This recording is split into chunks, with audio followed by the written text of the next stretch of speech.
Hey, what's up? I'm Sabrina Black with PacificSource, and today we're shaking things up in the kitchen with some tasty mocktails. I love mocktails and other non-alcoholic drink choices that I can sub in where alcoholic drinks are common.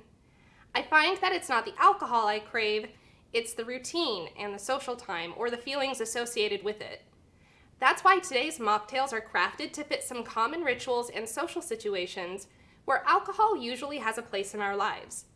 Even as mocktails and non-alcoholic drinks become more and more common, I've found it's also still common for people to ask why you're not drinking.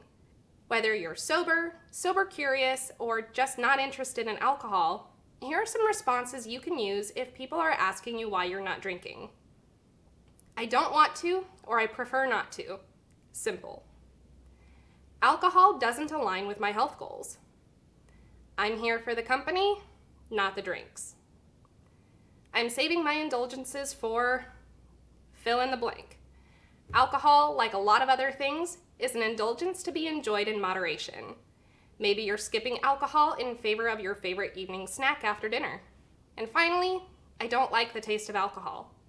Pick a response that's right for you or come up with your own. You can be honest without sharing details, and it's always okay to say it's personal. Now, let's make some mocktails. Today, I have 2 recipes for you to pair with different situations where alcohol can be a common go-to. A wind-down drink at the end of a long workday, and a mocktail fitting for a celebration or other social event. The first mocktail I'm going to show you is a bucha beer. With this mocktail, you can decompress without compromising your ability to feel all the feels, which is my way of saying feel and recognize your emotions. This is so important to your overall mental health and emotional well-being. For the bucha beer, you'll need 4 ounces of pomegranate lemonade kombucha. You can use any brand, but I have Hum Kombucha, which is brewed locally in Bend, Oregon. Pay attention when choosing your kombucha, as not all of them are alcohol-free. Next, 4 ounces of cranberry cocktail juice, 2 ounces of ginger beer. I like the tartness of the kombucha and cranberry, but if you want to mute that a little, you can add a little more of the ginger beer.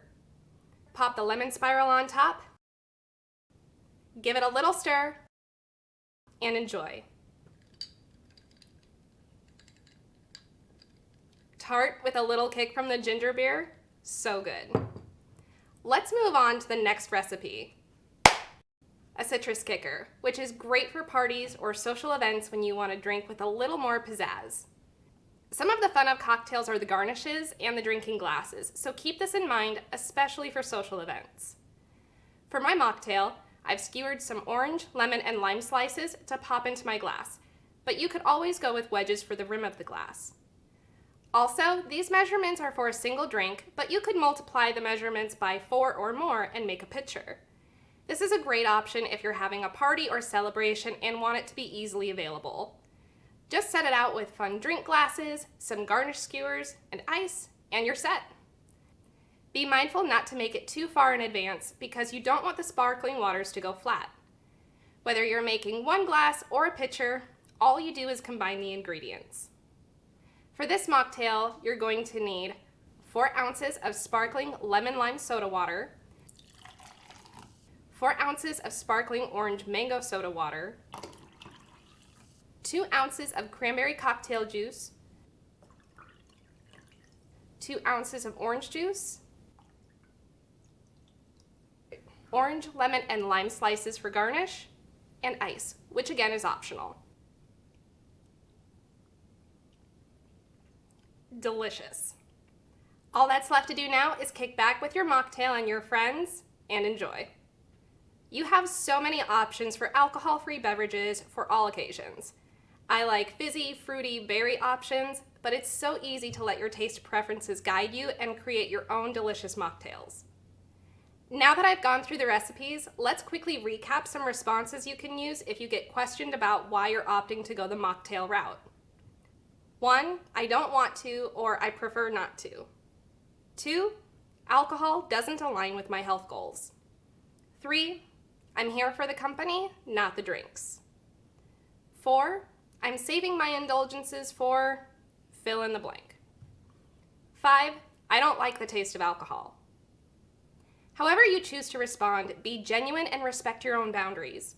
Remember that you don't have to share more than you're comfortable with just because someone asks. I hope you enjoy your mocktails. On behalf of PacificSource, thanks for joining me in the kitchen today, and be well. Cheers.